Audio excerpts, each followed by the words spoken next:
नमस्कार, स्वागत है आप सभी का। टीवी 27 न्यूज़ देख रहे हैं आप और आपके साथ मैं हूं नितिशा बंसल। आज हम हाजिर हैं गौतम बुद्ध नगर लोकसभा में, लेकर आए हैं हमारा खास कार्यक्रम बोल वोटर बोल। एक ऐसा कार्यक्रम जहां बोलेगा वोटर और सुनेंगे सियासतदान। आज हम बात करेंगे गौतम बुद्ध नगर लोकसभा के बारे में, जहां पर चुनाव बेहद रोचक होता जा रहा है। रोचक इसलिए क्योंकि अब सभी इसी गुणाभाग में लगे हैं कि कैसे मुस्लिम मतों को और वंचित जो सेक्टर है हमारा, उसके मतदाताओं को लुभा पाए। एक तरफ बीजेपी मुस्लिम मतदाताओं को लुभाने में लगी है 3 तलाक जैसे कानूनों को लेकर, तो वहीं दूसरी तरफ केंद्र सरकार की जन कल्याणकारी योजनाओं को लेकर बीजेपी बात कर रही है। वहीं दूसरी तरफ समाजवादी पार्टी के प्रत्याशी अगर बात करें डॉक्टर महेंद्र नागर की, तो वो मुस्लिम मतदाताओं को इंडिया गठबंधन का पारंपरिक मतदाता मानकर वंचित मतों पर काम कर रहा है। वही बात अगर बसपा की करें तो बसपा के प्रत्याशी राजेंद्र सोलंकी वंचित मतदाताओं को अपना वोट बैंक मानकर मुस्लिम मतदाताओं को रिझाने में लगा है। तो सबसे पहले बात कर लेते हैं यहाँ की आम जनता से और बात करते हैं कि क्या हालात हैं गौतम बुद्ध नगर लोकसभा के, और जो उनके सिटिंग एमपी हैं महेश शर्मा, बीजेपी से ताल्लुक़ रखते हैं और इस बार भी महेश शर्मा ही चुनावी मैदान में मौजूद हैं। सबसे पहले जानते हैं कि आखिर कैसा है आपका सपनों का सांसद, कैसा होना चाहिए? सांसद ऐसा हो जो हर एक जनहित में कार्य करे, लोगों की सुने और जो भी ज़रूरत हो, जैसे जो भी सामाजिक और आर्थिक का, सड़क की, नाली का और जो भी ज़रूरत है वो बिजली का, वो व्यवस्थित ढंग से दे। लगता है कि पिछले 5 साल या 10 सालों में वो सारी चीज़ें कहीं नहीं कुछ मिला है। कमियां तो रहती है लेकिन मिला है। आने वाले समय में आशा है कि उनको दोबारा मौका दिया जाए ताकि जो डेवलपमेंट बच गई है वो और हो। जी, लग रहा है डेवलपमेंट हुआ है पिछले 5 सालों में? हुआ है। क्या क्या काम हुए बताएं? रोड पे गली गली में शौचालय बनवा दिए और 5 किलो राशन फ्री करवा दिए। और ये जहाँ पे आप खड़े हैं अभी सेक्टर 18 में, हाँ। अगर पिछले 10 साल पहले जाएंगे तो यहाँ की हालात देखेंगे और मार्केट की स्थिति बिल्कुल अव्यवस्थित ढंग से था। कोई डेवलपमेंट नहीं था। जो पार्किंग स्लॉट देख रहे हैं, जो सड़कें देख रहे हैं, जहाँ पे आप खड़े हैं, कुछ भी नहीं था। सिर्फ सड़कें थी और दुकानें थी पीछे। ना पेडेस्ट्रियन के चलने की जगह थी, नहीं सही से गाड़ियाँ पार्क करने की जगह थी। अभी सारे व्यवस्थित हो गए। आप यहीं के हालात देखिए। जो ये IT सिटीज़ है नोएडा में, यहाँ पे सुरक्षा बहुत बड़ी मुद्दा है। यहाँ पे कमिश्नरेट बन गया जिसकी वजह से सुरक्षा, यानी आपके लिए विकास और कानून व्यवस्था सब मुद्दा है। सब मुद्दा है जो हमें चाहिए।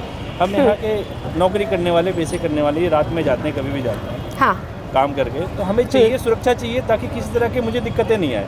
वो सुरक्षा मुझे मिल रही है, क्यों ना हम उसी को दोबारा चुने जो हमारी सारी चीज़ों को फुलफिल कर रहा है। दोबारा चुने यानी कि आप सिटिंग MP को सपोर्ट कर रहे हैं? बिल्कुल सपोर्ट करना चाहिए और लोगों से आग्रह भी करते हैं कि वो सपोर्ट भी करें, कारण कि उनमें वैसी कोई दिक्कत है नहीं। हाँ, हाँ।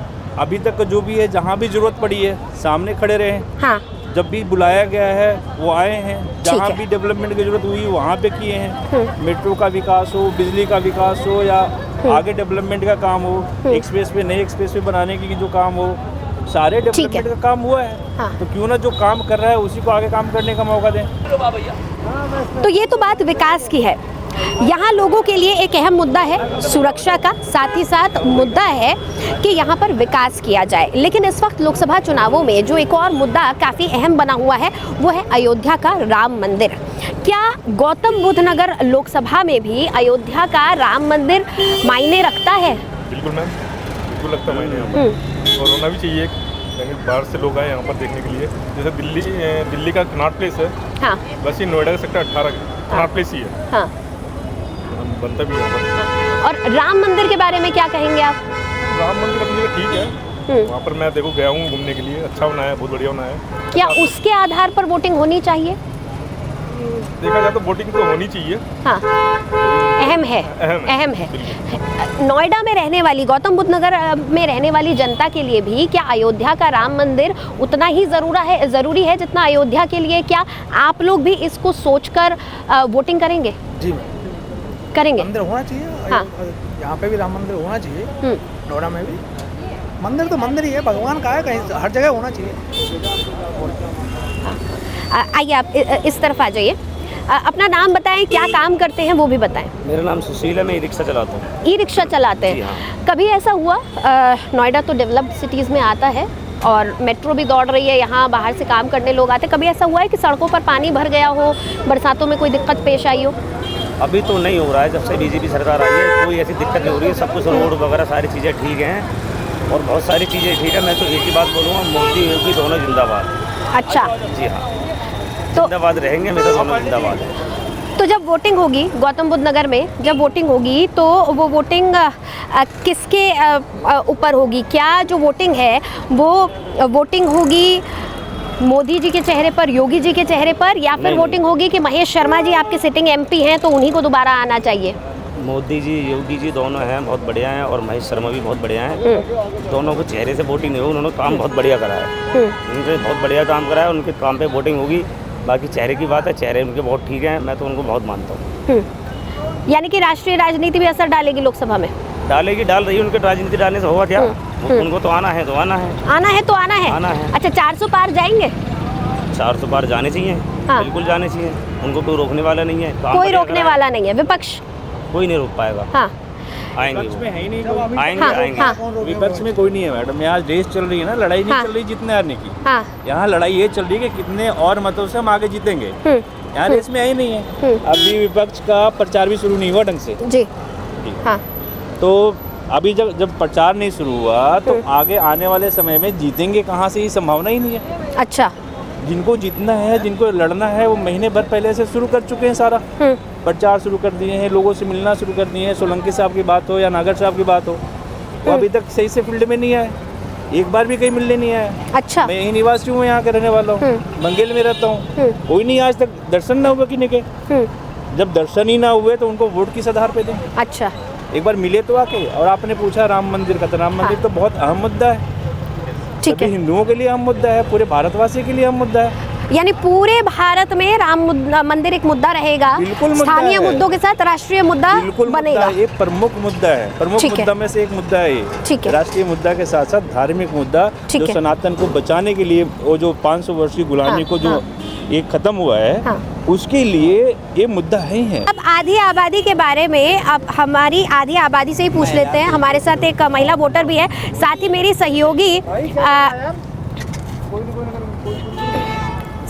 सहयोगी सुमन चौधरी भी मेरे साथ है। उन्हें भी हम फ्रेम में अब बुला लेते हैं क्योंकि वो लगातार यहाँ नोएडा के हालात देखती है, गौतम बुद्ध नगर के हालात देखते हैं। सुमन, जल्दी से आप आ जाइए। ठीक है सुमन, आप बताइए, आप ग्राउंड रियलिटी देखती हैं, कितना बदला है नोएडा पिछले कुछ समय में, या हालात जस के तस हैं? बिल्कुल, देखिए, अगर हम महिला सुरक्षा को लेकर बात करें तो योगी जी ने बहुत अच्छे यहाँ पर महिलाओं के लिए बहुत अच्छी चीज़ें की है और हाँ। महिला अपने आप को सुरक्षित मानती है। इससे पहले हम देखते थे 2-4 साल पहले की अगर हम बात करें तो महिलाएं रोड पर जाने से भी डरती थी, लेकिन अब महिलाएं अपने आप को सुरक्षित मानती है। खुद अब मेरे साथ एक लड़की है, हाँ। आप उनसे भी पूछेंगे कि किस तरीके से वो अपने आप को अब यहाँ पर पहले की अपेक्षा सुरक्षित आपको मानती है। सेफ लगता है यहाँ? यस, योगी के टाइम में बहुत सेफ है अभी। अच्छा। हाँ, और वो बहुत अच्छा काम कर रहे हैं। बाकी यूपी अच्छा सही चल रहा है पूरा। यूपी सही चल रहा है। योगी जी को तो support में है। अच्छा, अभी जब वोटिंग होगी तो बात योगी जी की हो या बात गौतम बुद्ध नगर की हो, किसकी बात करें? योगी जी तो लखनऊ बैठे हैं, तो वोटिंग के लिए वो तो सीएम है, लेकिन अभी लोकसभा चुनाव है। लोकसभा चुनाव तो प्रधानमंत्री और आपके सांसदों के लिए होगा, बीजेपी के साथ हैं। बीजेपी के साथ। और तो भी योगी जी पे भरोसा तो भी रखेंगे, योगी जी पे भरोसा करके लोकसभा चुनाव में भी वोटिंग करेंगे। हाँ, योगी जी पे। हाँ जी मैम, लोकसभा का जो चुनाव होता है, ये जो स्थानीय मुद्दों को हटाकर राष्ट्रीय मुद्दों को इन पर ध्यान रखा जाता है, तो सब हाँ। लोग राष्ट्रीय मुद्दों पे फोकस करेंगे इसमें। जैसे कि आपका जो बड़े बड़े मैटर होते हैं, जैसे विश्व पटल पे कौन भारत का नाम ऊंचा ले जा रहा है। हाँ। जैसे पहले जब अपने प्रधानमंत्री आज से 10 साल पहले मनमोहन सिंह जी थे, तो इनको राष्ट्रपति क्या बोलते थे अमेरिका की, देहाती औरत की तरह ट्रीट करते थे इनको। हाँ। मतलब उनको बोला था कि ये देहाती औरत है। औरत, मनमोहन जी औरत नहीं है जी, औरत के लिए वो बोला था उन्होंने। हाँ। ऐसा बोला कि ये मनमोहन सिंह जी देहाती औरत, उनका बयान है, आप देख हाँ। सकती हैं। हाँ। तो मैं इसीलिए कोट कर रहा हूँ उस बयान हाँ। को। हाँ। और आज का टाइम में कितना बदलाव हुआ है कि जो अमेरिका का राष्ट्रपति है वो पीछे चलते हैं, मोदी जी फ्रंट लीड कर रहे हैं। मतलब नहीं, पूरे विश्व मुझे में- ये बताइए, देखिए ये तो मैं समझ गई कि आप क्या कह रहे हैं, विकास की बात कर रहे हैं, वर्ल्ड लेवल की बात कर रहे हैं। अगर हम गौतम बुद्ध नगर की बात करें, आपकी बहन अगर शाम 7 बजे के बाद, 8 बजे के बाद घर से जाने लगती है तो क्या लगता है जी आपको? मैम, महिला हाँ, सुरक्षा क्या का होता है कि हाँ। वुमेन सेफ्टी, वुमेन एम्पावरमेंट बहुत बड़े मुद्दे हैं। बहुत ये हम मतलब जो डिस्कशन कर रहे हैं बहुत बड़े मुद्दे हैं ये। हाँ। और अगर आपने पिछले 4-5 साल 10 साल में देखा होगा कितना हम यहाँ पे हमारे महिलाएं जो है महफूज फील करती हैं, बहुत ज़्यादा। मतलब ये as a agenda Bhajpa government ने कहीं ना कहीं इसको ड्राइव किया है, इसको पहल मान के आगे रखा है, बाकी मुद्दों से आगे इसको रखा है। आज जो सेफ्टी सिक्योरिटी एक महिला फील करती है वो आज से 5 साल पहले या 10 साल पहले जब इनकी सरकार नहीं थी तब नहीं था ऐसा। तो बहुत ही ज़्यादा वैसे भी परफेक्शन की बात है। अगर ये कि परफेक्शन आ जाए, लोग कहते हैं कि गवर्नमेंट, अब सपोज बदायूं वाला केस हुआ, 2 बच्चों को घर का जानने वाला बंदा था, उसने आगे मर्डर कर दिया। आप कहते हैं योगी की पुलिस कहाँ है? अब योगी की पुलिस हर बंदे के पीछे थोड़ी ना घूम रही होगी, किसके मन में क्या है। अब वो सामने उसके बाल कटाते थे, भैया भैया कहते थे, जाके उसने कर दिया। परफेक्शन आने में टाइम लगता है। ठीक है। व्हाट मैटर्स इज दैट कि आपका जो बेटरमेंट है वो हो रहा है नहीं, मतलब जो आपका कानून में बेटरमेंट है, पहले बहुत ज़्यादा गड़बड़ था, अभी उससे बेटर होकर ऊपर आया। तो ऑब्वियसली तभी तो हर 5 साल में वोट होते हैं ना कि अब हम फिर उनको लाएंगे और बेटर होगा और अच्छा होगा। बात रही गठबंधन वाली, जो ये गठबंधन हो रहा है, तो ये ना यू टर्न लेने वाली बात है। अच्छा। आज के डेट में ममता बनर्जी, शरद पवार, केजरीवाल, जितने लोग हैं सब कह रहे हैं कि हम देश को बचाने के लिए एक हो रहे हैं, राइट।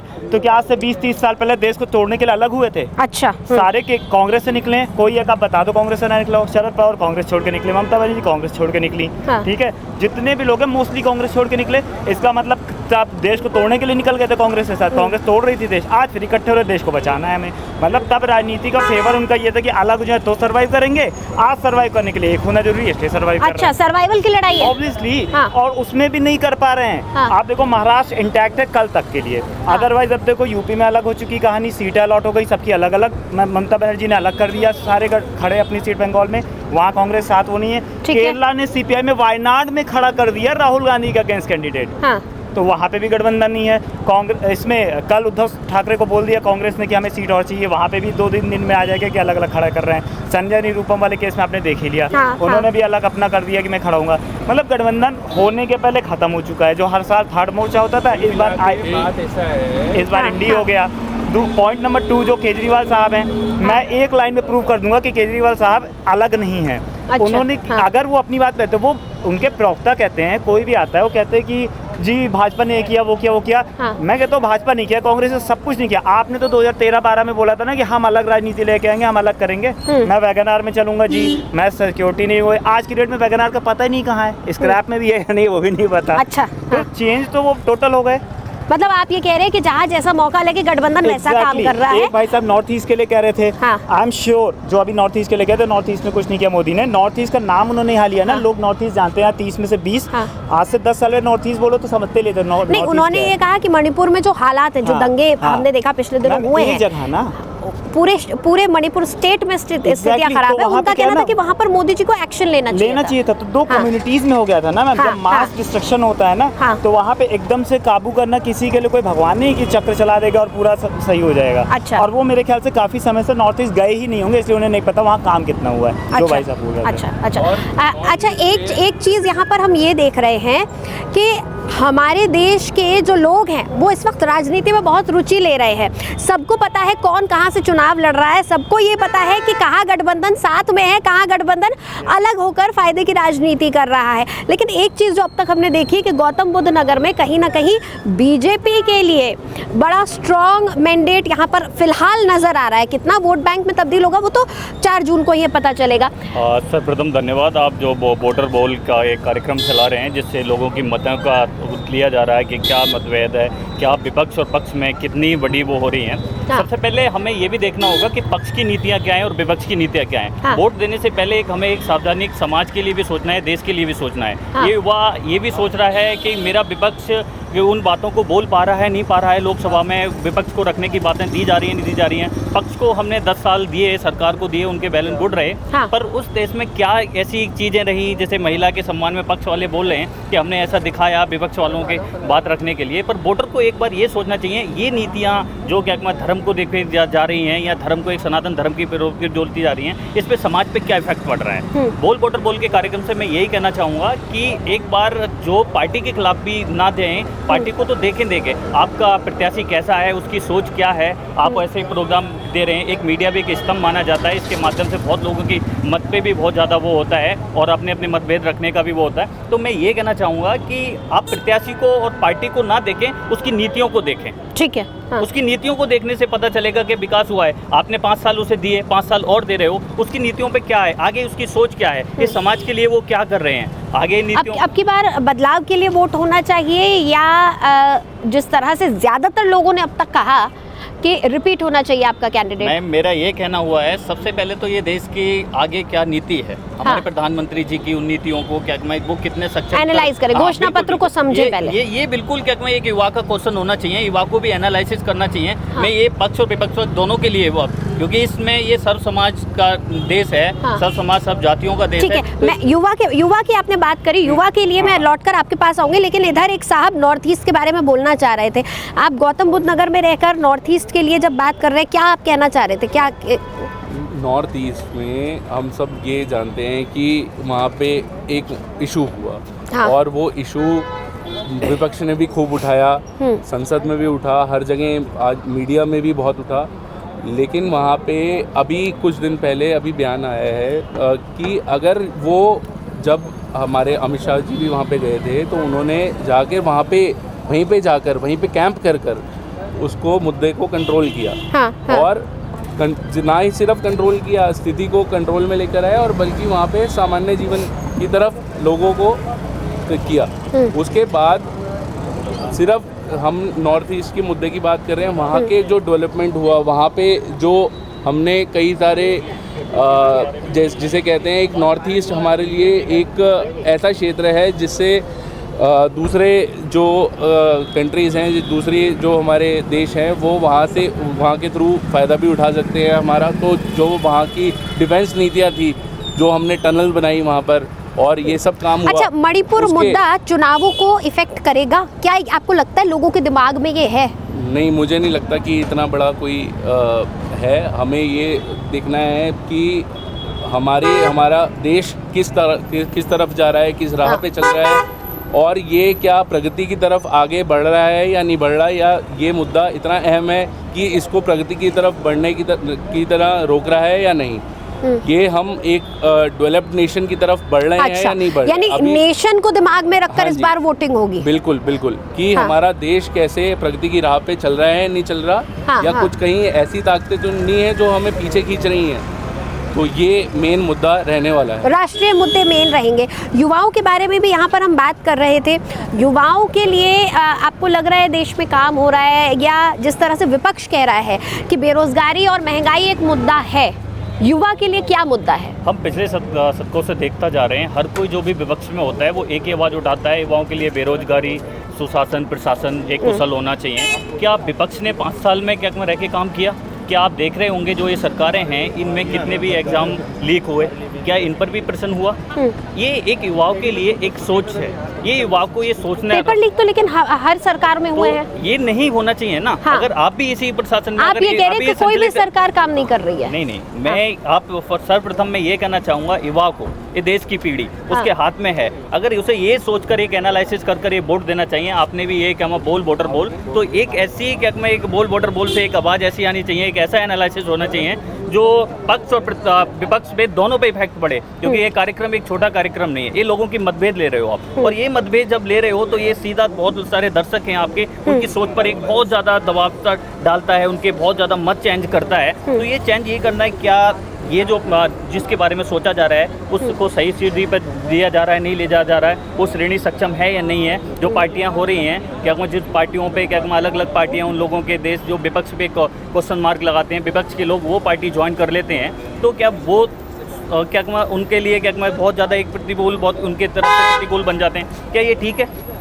ये युवा को सोचना चाहिए। एक युवा को ये जरूर एक महत्व रखना चाहिए, अगर विपक्ष भी अगर मजबूत है तो उसकी बोल और उसकी बात को बहुत अच्छे से सुना जाएगा। मैं ये नहीं कहूँगा कि हर पार्टी और वो ये एक धर्म का सारे लोगों का सब मतभेद का है, तो आपको एक बार सोचना पड़ेगा कि क्या मैं इसके रख के क्या आप जरूर क्या मैं ये वोट जरूर सोच कर करें। और मैं बोल वोटर बोल के कार्यक्रम से यही कहना चाहूँगा कि ये कार्यक्रम आपको एक दिखाने के लिए, आपकी मत के लिए आप एक एनालिसिस जरूर करें, देश किस राह पर जा रहा है और क्या विपक्ष और पक्ष आपके लिए कितना काम कर रहा है, जनता के हित के लिए कितना काम कर रहे हैं। धन्यवाद। आप क्या कह रहे थे, आप कहिए। एक्चुअली सबसे पहले तो मैं यही कहूँगा कि शुरू में जब कार्यक्रम स्टार्ट किए थे उस समय आपने एक मुद्दा उठाया था कि हिंदू मुसलमान का। हाँ। यहाँ पे हिंदू मुसलमान का कोई मुद्दा ही नहीं है, पूरे देश में कहीं मुद्दा नहीं है। पार्टियों के लिए तो है, पार्टियों के लिए मुस्लिम और वंचित वर्ग वोट बैंक है, इस जीवित रखते हैं ताकि कुछ एक वोट मिल जाए, उनकी रोजी रोटी चलते रहे, उनका दुकान चलते रहे, जिस कारण से वो मुद्दा उठाते रहते हैं। बाकी जो संभ्रांत परिवार है, जो शिक्षित वर्ग के लोग हैं, हर एक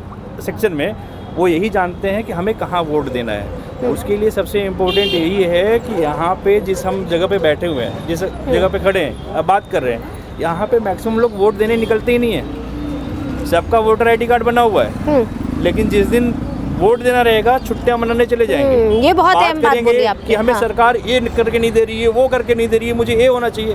भाई अगर वो चाहिए तो वोट दो ना। वोट क्यों नहीं दे रहे हो आप? जब वोट दोगे तभी तो आपके अनुसार से बदलाव आएगी। इसीलिए जिनका भी वोट है सब अपना मतदान जरूर करें, जरूर जाके करें। इसका परसेंटेज ऐसे बढ़ेगा। अब देखेंगे पूरे इंडिया में अगर लोवेस्ट काउंट करते हैं वोटर परसेंटेज का तो उसमें गौतम बुद्ध नगर का आता है। कि गौतम बुद्ध नगर में लोवेस्ट परसेंटेज भी वोट के, कारण कि सबसे ज़्यादा शिक्षित लोग रहने के कारण भी ऐसा होता है। क्यों होता है? कारण कि ज़्यादा शिक्षित होना भी हानिकारक तो नहीं हो रहा हमारे लिए। ये सोचने की बात है, समझने की बात है। इसलिए जितने भी मतदाता हैं वोट दें, जिनको भी वोट देना है। आप जाने से पहले सोचें कि हमें किन्हें देना है और वोट जरूर दें। ये हमारे एक निवेदन है सबसे। एक चीज़ और इसमें आप ऐड करना चाहूँगा। आइए। एक्चुअली क्या है, आप देखो मोस्टली जो नोएडा में लोग रहते हैं सब वर्किंग होते हैं या तो बाहर किसी स्टेट से आ रखे होते हैं। ठीक है। इधर आज इलेक्शन है, कहीं और कल इलेक्शन है। छुट्टी यहाँ पर मिल रही है आज के लिए। हमारे यहाँ जहाँ पर हम रहते हैं वहाँ पर कहीं और इलेक्शन है, तो हम वोट तो देने जा ही नहीं सकते। 30-40% लोग तो वैसे ही हट गए। ठीक है। उसमें आप कुछ कर भी नहीं सकते। तो एक ऑनलाइन सिस्टम होना चाहिए जिसमें कि आप पूरे इंडिया में कहीं से भी वोट दे पाओ, पहली बात तो। दूसरी बात क्या है, जब आप वोट की बात करते हो, यहाँ तो आप एक सेक्टर 18 में खड़े हो, यहाँ सब मोस्टली कॉर्पोरेट वर्किंग है। अगर आप रूरल एरिया में जाओगे, एग्रीकल्चर साइड, सब अपने हिसाब से ही करते हैं वोट। एग्रीकल्चर में अगर आज आलू का रेट 600 रुपये से कम हो गया, वो बीजेपी को वोट नहीं करेगा। सब अपने मतलब की सोचते हैं, कोई किसी को मतलब नहीं है सत्ता किसकी हो किसी की ना हो। मैं न्यूट्रल पॉइंट पे बोलूँगा, 10 साल तक सपा की सरकार यूपी में स्टेट गवर्नमेंट में थी, सबका माशाल्लाह सब बढ़िया है। अब 10 साल बीजेपी रहेगी, ये पलटती रहेगी। पॉलिटिशियंस को पॉलिटिक्स करनी आती है। हम लोगों को जो चीज़ें दिखाई देती हैं वो सब ऑनलाइन मार्केटिंग का सारा वो है। आज मैं आपको इंटरव्यू दे रहा हूँ, मेरे इंस्टाग्राम पे मोस्टली चीज़ें वही आएंगी बीजेपी के सपोर्ट में। तो जो हम लोग न्यूज़ चैनल तो देखते ही नहीं है। मैं आपको पर्सनल बता रहा हूँ, मैंने 1 महीने से न्यूज़ चैनल नहीं देखा। कैसे पता पड़ेगा कौन क्या कर रहा है? जो इंस्टाग्राम पे आ गया, जो ऐप्स होती है, इन शॉर्ट्स होती हैं, यहाँ पे छोटे छोटे न्यूज़ आ जाते हैं, वो देख के हम लोग सोच लेते हैं हाँ आज बीजेपी ने अच्छा किया, इसको वोट दे देते हैं। सपा ने लैपटॉप दे दिए, तो जो गरीब इंसान है वो लैपटॉप के लिए वोट देगा। अमीर इंसान बोलेगा लैपटॉप क्या है। मेजॉरिटी गरीब की है। आप पहले गरीब को देखिए। मिडिल क्लास के लिए टैक्स स्लैब इतना हाई हो गया है। अगर आप आज टैक्स की बात करोगे ना मैम, मैं इधर आ जाइए। मैं अगर सब्जी लेने जाता हूँ ना, मैं अकेला रहता हूँ, मैं सब्जी लेने जाऊँगा तो 150 रुपये की मेरी 2 दिन की सब्जी आएगी। क्या तो यानी कहीं ना कहीं महंगाई एक मुद्दा है। ऑब्वियसली महंगाई। अगर मेरे पास पैसा होगा ना, मैं आपको ना ही इंटरव्यू दूंगा, ना ही मैं यहाँ खड़ा हूँगा, ना मैं जॉब करने आऊँगा। मुझे पैसा मिलेगा, मैं सुख चैन से जी लूँगा। मुझे मतलब नहीं है कि राजनीति किसकी हो रही है, PM कौन बन रहा है, CM कौन बन रहा है। और ये 60% लोगों का यही है, जो सोचते हैं, जो न्यूज़ चैनल्स पढ़ते हैं, जो विधायक लोगों के वो इंटरव्यूज़ सुनते हैं, उनको पता है वो 20% 30% रह गया मैम आजकल। जो ग्रेजुएट पोस्ट ग्रेजुएट लोग हैं उनके पास टाइम ही नहीं है। आप कॉर्पोरेट में जाओ, इतना रश है, आपको लगता है शाम को जाके कोई न्यूज़ चैनल खोल के देखेगा? कोई नहीं देखेगा मैम। अपना खाना खाएंगे, अपना सो जाएंगे। एक महंगाई का केवल एक पॉइंट था कि मतलब व्हाट आई बिलीव, मैं भी ऑब्वियसली मैं भी कंज्यूमर तो सब कुछ हूँ, लेकिन एक इन्फ्लेशन रेट होता है, ठीक है। मुझे नहीं लगता कि कांग्रेस जब थी तो महंगाई नहीं बढ़ी होगी साल दर साल 5 साल पे। मुझे नहीं लगता, मैं स्कूल में रहूँगा, ध्यान नहीं दिया, लेकिन नहीं हुआ होगा।